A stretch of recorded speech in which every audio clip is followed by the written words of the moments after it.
Cerita berlanjut, setelah Shen Yuan yang menelusuri hutan di malam hari dengan kompasnya berhasil menemukan tempat persembunyian kelompok Hua King Yuan yang berada di balik gunung.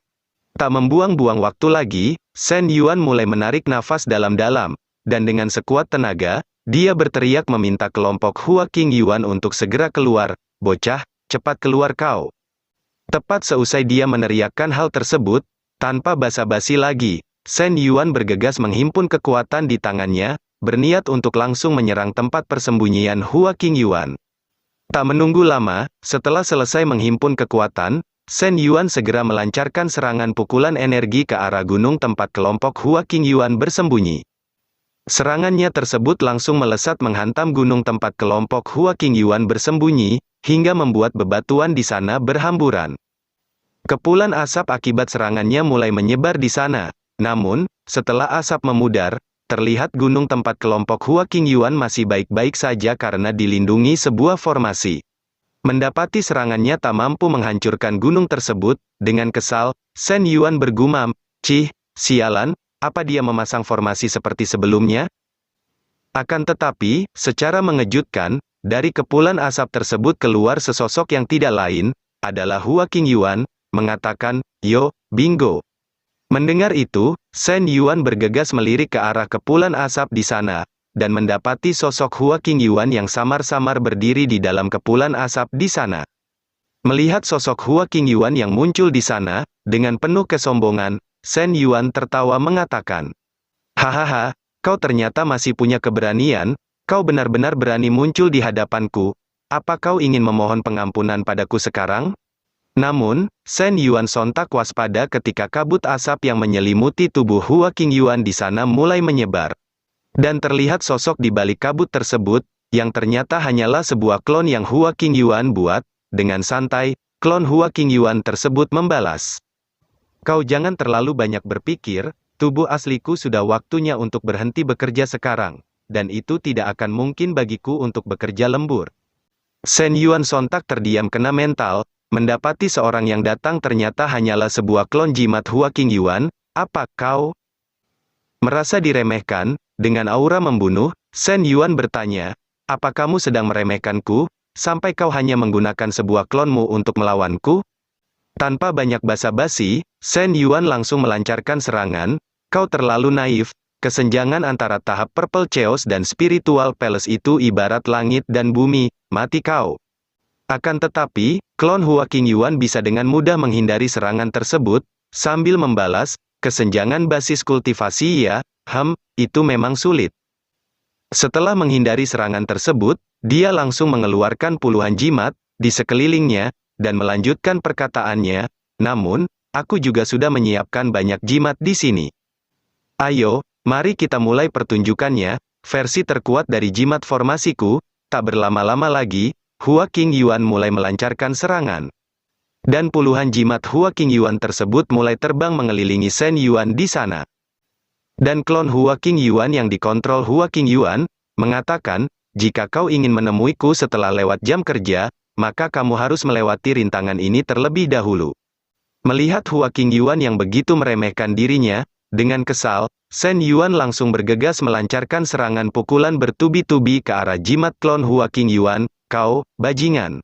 Sementara itu, di kedalaman hutan tempat kelompok Hua King Yuan memulihkan diri, terlihat, Wang Lan yang sudah mulai membuka matanya, seusai memulihkan diri menggunakan pil yang Hua King Yuan berikan. Tak ingin membuang-buang waktu lagi di sana, Wang Lan bergegas menghampiri Jiang Du yang juga sudah selesai memulihkan diri, dan bertanya, "Kakak senior Jiang, bagaimana pemulihanmu?" Jiang Du yang telah cukup memulihkan diri, dia menjawab, "Kekuatan spiritualku sekarang telah pulih kisaran 80-90%, dan luka-lukaku juga hampir sembuh." Setelah memberitahu kondisinya, Jiang Du langsung membahas rencana untuk menyelamatkan sekte. Saat ini sekte dan adik junior sedang dalam bahaya, jadi sekarang apa yang harus kita lakukan? Atau, apa kita lakukan saja seperti yang dikatakan adik junior Hua, kita menunggu sampai besok pagi, sementara mereka sibuk membahas rencana, Hua King Yuan sedang asik tidur di bawah pohon. Melihat kekhawatiran Jiang Du, Wang Lan berusaha menenangkannya. "Jangan khawatir, kita tidak tahu situasi adik junior Yue dan yang lainnya saat ini, jika kita terburu-buru memberi sinyal untuk berkumpul, kita mungkin juga akan menarik perhatian musuh. Yang dikatakan adik junior Hua memang benar, memulihkan kekuatan kita di sini terlebih dahulu memang cara yang terbaik untuk saat ini. Akan tetapi, tepat setelah dia mengatakan hal itu, tempat di sana secara tiba-tiba bergetar, akibat efek dari serangan Shen Yuan, dan terdengar juga Shen Yuan yang berteriak kesal. Bajingan, dasar kau tidak tahu malu, jika kau punya nyali, cepat keluar dan lawan aku. Mendengar suara teriakan Shen Yuan tersebut, mereka berdua sontak terkejut panik. Gawat, itu adalah suara kultivator iblis Shen Yuan, sialan. Dia sangat cepat menemukan tempat persembunyian kita. Dengan cepat, mereka berdua bergegas memanggil Hua Qingyuan di sana, untuk bertanya tindakan apa yang akan mereka lakukan, adik junior Hua. Namun, mereka berdua seketika dibuat terheran mendapati Hua Qingyuan yang masih bisa tidur nyenyak di situasi seperti ini. Apa, untuk bisa tidur nyenyak di situasi seperti ini? Aku mungkin tidak akan mencapai karakter seperti ini bahkan jika aku berlatih selama 10 tahun lagi. Dengan cukup panik, Jiang Du mengatakan, jika kita terus seperti ini, cepat atau lambat gua ini akan hancur, apa sebaiknya kita membangunkan adik junior Hua sekarang? Wang Lan menanggapi, Shen Yuan berada di tahap Purple Chaos tingkat 9, dan kesenjangan kekuatan kita terlalu besar, kita selamat sebelumnya karena formasi adik junior kebetulan bisa menjebaknya. Jika sekarang biarpun kita membangunkan adik junior Hua dan kita berusaha melawan, kita bertiga tidak akan punya peluang untuk menang, jadi yang bisa kita lakukan hanyalah menipunya. Menerima usulan Wang Lan tersebut, Jiang Du bertanya, lalu, bagaimana cara kita menipunya? Wang Lan mulai menjelaskan rencananya, aku pernah mendengar para tetua mengatakan bahwa waktu paling tepat untuk menghancurkan formasi pengorbanan darah adalah saat formasi dibentuk.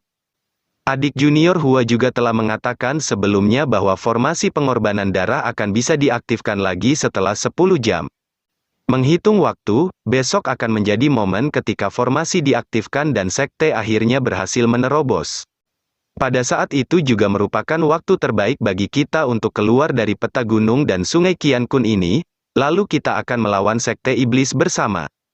Oleh karena itu, kita tak perlu membangunkan adik junior Hua, dan kita akan melakukan rencana ini, Wang Lan berbisik menjelaskan selama beberapa saat. Mendengar rencana yang Wang Lan usulkan, Jiang Du sedikit ragu, cara ini terlalu berbahaya, jika kita tidak hati-hati, kita semua bisa-bisa akan terbunuh. Melihat keraguan Jiang Du, Wang Lan berusaha meyakinkannya, ini adalah satu-satunya cara terbaik untuk saat ini, jadi apakah kamu ingin bertaruh? Berhubung dia juga tak memiliki rencana lain, Jiang Du hanya bisa mencoba rencana yang Wang Lan usulkan. Walaupun nyawa taruhannya, baiklah, aku akan bertaruh kali ini. Mendengar rencana yang mereka buat, Hua Qingyuan yang sebenarnya hanya berpura-pura tidur, bergumam, dalam hatinya, itu rencana yang cukup bagus, tapi agak terlalu beresiko. Sementara itu, di sisi lain hutan bunga persik, terlihat Yue Jianxin dan Zhao Tianlu di sana yang sedang memulihkan diri seusai melawan Meng Feng di part sebelumnya. Namun, saat mereka fokus memulihkan diri, secara tiba-tiba, sebuah bayangan hitam melesat di kerumunan pepohonan hutan bunga persik dari belakang mereka. Menyadari ada seseorang yang datang, Yue Jianxin bergegas berbalik ke belakang, sambil mengatakan, siapa di sana? Dengan cukup waspada, Yue Jianxin berteriak meminta bayangan hitam tersebut untuk keluar, cepat keluar, sebuah aura hitam langsung meluap di hadapan Yue Jianxin. Zhao Tianlu yang sama sekali tak merasakan kehadiran bayangan hitam tersebut, sontak terkejut waspada. Bagaimana dia bisa muncul di samping kita dengan begitu santai, sepertinya kekuatan orang yang datang kali ini tak bisa dianggap remeh. Bayangan hitam tersebut melesat dengan sangat cepat dari kerumunan pepohonan menuju ke arah Yue Jianxin. Dan bayangan hitam tersebut mulai menyatu membentuk sebuah sosok di hadapan Yue Jianxin, yang seketika membuatnya terheran. Tak menunggu lama, dari dalam bayangan hitam itu, keluar sesosok loli yang tidak lain adalah binatang suci Hua Qingyuan, Xuan Yin, yang sebelumnya diperintahkan Hua Qingyuan untuk menjalankan misi. Melihat yang datang hanyalah seorang loli, sontak membuat Yue Jianxin terheran. Namun, ketika dia mencium bau yang familiar dari tubuh loli tersebut, Yue Jianxin bergegas bertanya. Bau yang familiar ini, Apakah kamu makhluk spiritual kakak senior Hua? Bagaimana kabar kakak senior Hua sekarang, dan kenapa dia mengirimmu kepadaku? Karena Xuan Yin hanya menunjukkan wujudnya pada Yue Jianxin, Zhou Tianlu hanya bisa kebingungan karena tak bisa melihat makhluk apapun di sana. Adik junior Yue, apa yang kamu lihat di sana? Menerima semua pertanyaannya, Xuan Yin bergegas menunjukkan rekaman spiritual yang Hua Qingyuan buat pada Yue Jianxin di sana. Rekaman spiritual tersebut dibuka dengan sapaan ramah, "Halo adik junior Yue. Ini hanyalah proyeksiku, aku ingin memberitahukan sesuatu hal yang penting padamu, bahwa sekarang sekte sedang berada pada situasi krisis. Jadi ini semua juga terserah padamu. Apakah kamu ingin menyelamatkan sekte pedang Qingyun atau tidak?" Dengan serius, Yue Jianxin mendengarkan penjelasan rekaman spiritual Hua Qingyuan itu. Jadi begini, ada 4 binatang dewa yang tersegel di mata air hutan bunga persik, dan mereka memiliki kekuatan yang menakutkan. Kekuatan fisik mereka bahkan mampu mengangkat sebuah gunung dan sungai, serta bisa membelah matahari dan bulan. Sedangkan pengkhianat Zhao Rui telah membebaskan harimau putih, Moon Tiger, dengan tujuan untuk membantu sekte iblis melakukan kejahatan. Jadi sekarang satu-satunya cara untuk melawannya adalah dengan membuka segel Phoenix, Starbird. Yue Jianxin bertanya, "Tapi kakak senior Hua, bukankah dia juga merupakan salah satu binatang dewa? Jadi mengapa Phoenix, Starbird, membantu kita untuk melawan harimau putih, Moon Tiger?" Hua Qingyuan yang juga sudah memprediksi Yue Jianxin akan menanyakan hal itu, dia juga telah mempersiapkan penjelasannya di dalam rekaman spiritual tersebut. Adik junior Yue pasti akan bertanya mengapa Phoenix, Starbird, akan mau membantu kita melawan harimau putih, Moon Tiger, bukan? Itu pertanyaan yang bagus. Biarku jelaskan, Master Sekte sebelumnya mengatakan bahwa Phoenix, Starbird, pernah membuat kontrak dengan pendiri Sekte Pedang Qingyun. Jadi pada saat Sekte sedang dalam bahaya, Phoenix, Starbird, akan mengambil tindakan membantu kita selama 3 kali, dia juga merupakan penolong rahasia yang Master Sekte tinggalkan. Setelah mendengar semua penjelasannya, dengan semangat, Yue Jianxin bertanya, "Itu bagus, jadi kakak senior, di mana segel Phoenix Starbird itu berada?" Tempat tersegelnya Starbird itu berada jauh di kedalaman hutan bunga persik ini, tapi tenang saja, Xuan Yin akan membantumu. Jadi adik junior, semoga perjalananmu aman. Tanpa banyak basa-basi lagi, Yue Jianxin berniat untuk segera pergi membebaskan segel Starbird. "Baiklah, tanpa basa-basi lagi, kami akan segera berangkat." Sementara di sisi Shen Yuan, dia sekarang sedang berniat menggunakan serangan terkuatnya untuk menghabisi klon jimat Hua Qingyuan. Dan tak menunggu lama, sebuah pukulan energi yang cukup kuat langsung dia lancarkan ke arah klon jimat Hua Qingyuan yang hanya berdiam diri di sana. Serangan tersebut melesat menghantam telak klon jimat Hua Qingyuan hingga membuat klon jimat Hua Qingyuan lenyap seketika. Semua jimat yang mengelilinginya juga ikut lenyap setelah klon jimat Hua Qingyuan berhasil dia hancurkan. "Sial, jimat-jimat ini sangat menyebalkan." Dengan semangat, Shen Yuan berteriak. Namun, sekarang semua jimat pelindungnya telah kuhancurkan. Seusai berhasil menghancurkan semua jimat itu, Shen Yuan langsung melirik ke arah gunung tempat kelompok Hua Qingyuan berada. "Kali ini, kau tidak akan bisa melarikan diri lagi, bocah." Akan tetapi, Shen Yuan sontak terkejut, karena menyadari ada seseorang yang melesat menuju ke arahnya dari gunung tersebut. Itu. Dan benar saja, 2 buah cahaya kuning dan hijau yang merupakan Jiangdu dan Wang Lan melesat dari gunung menuju ke arahnya. Akan tetapi, bukannya menyerang Shen Yuan, kedua orang tersebut langsung melesat turun di hadapannya, yang sontak membuat Shen Yuan terheran. Kedua orang tersebut, Jiangdu dan Wang Lan justru berlutut di hadapan Shen Yuan.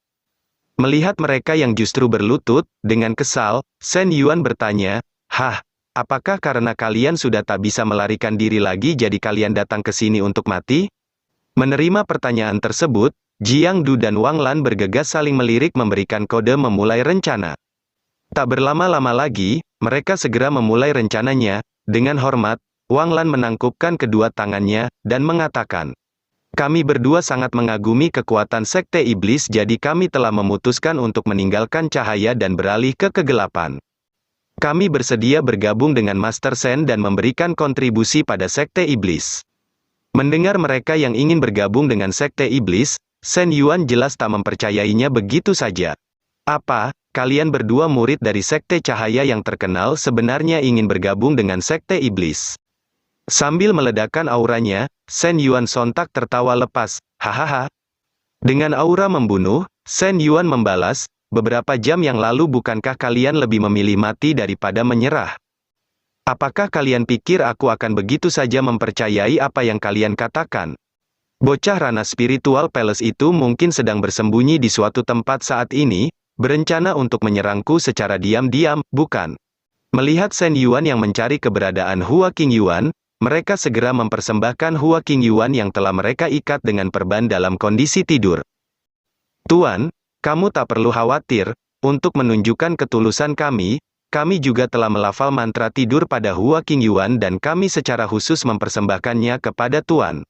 Melihat mereka bahkan mempersembahkan Hua King Yuan dengan sekujur tubuh yang diikat perban, Shen Yuan sontak dibuat tak bisa berkata-kata lagi. Dan dengan cukup terheran, Shen Yuan mengatakan, apa-apaan ini? Apa yang sedang ingin kalian lakukan? Sambil berlutut, Jiang Du berusaha meyakinkan Shen Yuan agar menerima mereka. Kehidupan seorang kultivator hanya diperuntukkan untuk mencapai sebuah keabadian. Jika kita mati hanya demi sekte, itu sama dengan kita menyia-nyiakan kultivasi kita. Juga karena sekte pedang King Yun sekarang telah hancur, jadi kami ingin menjadi pengikutmu dan bergabung dengan sekte iblis. Setelah mendengar perkataannya tersebut, Shen Yuan masih belum mempercayai mereka. Sambil mempersiapkan serangan, dia membalas, oh, kalau begitu, buktikan kepadaku ketulusanmu. Sebuah serangan telapak tangan langsung Shen Yuan lancarkan ke arah mereka bertiga di bawah, sambil bergumam, dalam hatinya. Aku akan menggunakan serangan telapak tangan ini ke arah mereka, teknik ini bahkan seorang di tahap Purple Chaos tingkat 5 akan langsung musnah jika terkena serangan ini. Akan tetapi, di bawah serangan tersebut, Hua King Yuan masihlah sangat santai, dia seakan tak menganggap serius serangan Shen Yuan tersebut, dia hanya menguap dan tetap melanjutkan tidurnya. Shen Yuan sontak dibuat terkejut melihat Hua King Yuan yang masih begitu santai, padahal sebuah serangan sedang melesat menuju ke arahnya. Berbeda dengan Hua King Yuan yang masih sangat santai, Jiang Du sudah langsung berkeringat dingin ketakutan di bawah tekanan serangan Shen Yuan tersebut.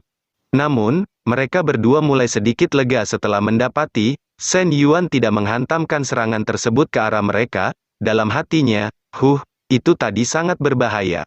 Alasan Shen Yuan tidak jadi mengarahkan serangan tersebut ke arah mereka, adalah karena dia khawatir Hua King Yuan sedang memainkan trik licik seperti sebelumnya, dalam hatinya. Cih, bocah ini punya banyak trik licik, aku khawatir dia sekarang hanya sedang berpura-pura, aku tak bisa bertindak gegabah lagi, yang paling aman adalah membawanya kepada Tuan. Setelah memikirkan semua hal itu, Shen Yuan memutuskan untuk membiarkan mereka mengikutinya, dan dia hanya memasang sebuah teknik kutukan ke tubuh mereka, baiklah. Dan menjelaskan, aku telah memasang sebuah kutukan pada tubuh kalian, jika kalian patuh, aku akan memberikan sebuah kesempatan pada kalian untuk bergabung dengan sekte iblis milik Tuan. Tapi jika kalian berani merencanakan hal yang aneh, aku juga bisa langsung membunuh kalian hanya dengan satu pikiran. Jiang Du dan Wang Lan hanya pasrah menerima kutukan tersebut. Setelah memberikan kutukan tersebut pada tubuh mereka, Shen Yuan bergegas meminta mereka untuk mengikutinya, bawa bocah itu dan cepat ikuti aku. Sambil melirik Shen Yuan, dengan serius, Wang Lan bergumam, dalam hatinya, rencana pertama berhasil. Sementara itu, Xin berpindah, di sebuah pohon berdaun hijau, yang berada di tengah-tengah hutan bunga persik di sana. Terdapat seseorang yang berjalan menghampiri pohon tersebut, orang itu tidak lain adalah kelompok Yue Jianxin yang berniat untuk membuka segel yang mengurung Phoenix Starbird di sana. Sesampainya di dekat pohon, Yue Jianxin segera meletakkan tangannya di batang pohon tersebut, dengan sedikit ragu, dia bergumam, dengan cara ini, bisakah segelnya dibuka? Dengan sangat percaya diri, Xuan Yin yang berada di sampingnya berusaha meyakinkannya dengan mengangguk-nganggukkan kepalanya. Akan tetapi, tepat ketika Yue Jianxin berniat untuk membuka segelnya, tiba-tiba, muncul beberapa akar dari pohon tersebut yang menggeliat di sana. Tak hanya itu, pohon tersebut, secara mengejutkan juga mulai membuka matanya dan memperingati Yue Jianxin agar tidak membuka segel di sana. Hei, manusia, cepat berhenti, aku sudah lama menjaga tempat ini, jika kau membuka segelnya, kau tak akan sanggup menanggung akibatnya. Menerima peringatan itu, Yue Jianxin menjelaskan, kami tidak memiliki pilihan lain selain membuka segel ini, karena sekarang Sekte Pedang King Yun sangat membutuhkan bantuan senior Starbird. Dan tanpa banyak basa-basi lagi, Yue Jianxin bergegas membuka segel yang mengurung Phoenix Starbird di sana, jadi permisi, aku akan membuka segelnya. Karena segel telah dibuka, pohon penjaga seketika memejamkan matanya lagi, dan sebuah kobaran api mulai muncul dari dalam pohon membakar semua dedaunan pohon tersebut. Tak menunggu lama, sesosok burung Phoenix yang merupakan Starbird terbang keluar dari pohon yang menyegelnya di sana. Tepat ketika dia baru saja keluar, Starbird langsung mengeluarkan aura penekanan hingga membuat Yue Jianxin terjatuh berlutut karena tak sanggup menahan tekanan auranya. Sedangkan Zhou Tianlu di belakang sudah gemetar ketakutan ketika melihat kekuatan burung Phoenix Starbird itu. Kamu, apa kamu adalah binatang dewa yang disebutkan oleh adik junior Yue? Mendengar Zhou Tianlu yang seenaknya memanggilnya, dengan serius, Starbird menegurnya, jangan seenaknya memanggilku dengan kata, kamu. Sambil beranjak berdiri, Yue Jianxin meminta maaf, mohon maafkan junior ini karena telah bersikap lancang. Tanpa banyak basa-basi lagi, Yue Jianxin segera menjelaskan alasan kedatangannya. Sekte Iblis sedang menyerang, dan pengkhianat Zhao Rui melepaskan Moon Tiger sekarang, banyak murid Sekte Pedang King Yun berada dalam krisis di dalam maupun di luar peta gunung dan sungai Qiankun. Jadi hanya senior yang dapat melawan Moon Tiger demi untuk menyelamatkan semua orang. Setelah mendengarkan semua penjelasannya itu, Starbird menanggapi, Wen Jian sampai meminta untuk membuka segelku, itu berarti Sekte Pedang King Yun memang sedang dalam bahaya sekarang. Tapi, apa yang aku janjikan adalah mengambil tindakan selama 3 kali untuk membantu Sekte Pedang King Yun bukan untuk menyelamatkan nyawa kalian. Melihat Starbird yang sepertinya menolak untuk membantu para murid, dengan kesal, Yue Jianxin bertanya, senior, apa kamu tidak mau membantu? Starbird balik bertanya, tahukah kamu kenapa kita bisa tersegel di peta gunung dan sungai Qiankun ini? Yue Jianxin menjawab, tentu saja aku tahu. Pada saat itu, umat manusia masih sangat lemah dan hanya berani berkumpul di setiap sudut benua. Akan tetapi, ketika semua orang telah putus asa, satu orang berhasil menyadari jalan langit dan bumi, membuka metode kultivasi, dan memulai jalan keabadian. Seorang jenius itu menerobos sebelum terjadinya pertempuran, melangkah ke negeri peri, dan dia menaklukkan 4 raja iblis sendirian. Sejak saat itu, ras iblis tidak lagi mampu melawan ras manusia, dan umat manusia telah bangkit sepenuhnya dan menjadi penguasa alam Changyuan. Orang jenius itu adalah Kaisar Qing, sang pendiri Sekte Pedang King Yun. Setelah menceritakan semua hal itu, Yue Jianxin bertanya, jadi, mungkinkah senior masih menyimpan dendam terhadap Kaisar Qing karena dia telah menyegelmu di sini? Atau apakah itu karena senior telah terlalu lama tersegel jadi senior tidak berani untuk mengambil tindakan lagi? Sambil menggigit bibirnya, Yue Jianxin bergumam, ternyata senior hanyalah seorang pengecut, tapi aku tak bisa hanya duduk diam dan mengabaikan nyawa para murid lain. Tak ingin membuang-buang waktu lagi di sana, Yue Jianxin berniat pergi sendiri untuk menghadapi Zhao Rui. Zhou Tianlu berteriak, bertanya, adik junior kemana kamu akan pergi? Dengan tanpa rasa takut sedikit pun, Yue Jianxin menjawab, aku akan pergi menghentikan Zhao Rui dan Moon Tiger sendirian. Bahkan jika senior Starbird hanya akan diam saja, dan bahkan jika aku sendiri yang tersisa di Sekte Pedang King Yun, aku akan tetap berjuang sampai akhir dan tak akan pernah mundur. Melihat keberanian Yue Jianxin, Starbird tertawa mengatakan, haha, aku tak menyangka setelah bertahun-tahun berlalu, Sekte Pedang King Yun masih memiliki seorang murid yang begitu berani. Dan dia memutuskan untuk membantu Yue Jianxin menghadapi Moon Tiger. Baiklah, aku akan mengambil tindakan kali ini hanya untukmu. Scene berpindah beberapa saat kemudian, terlihat Yue Jianxin dan para anggotanya telah pergi menaiki Starbird menelusuri hutan bunga persik mencari keberadaan Zhao Rui dan Moon Tiger.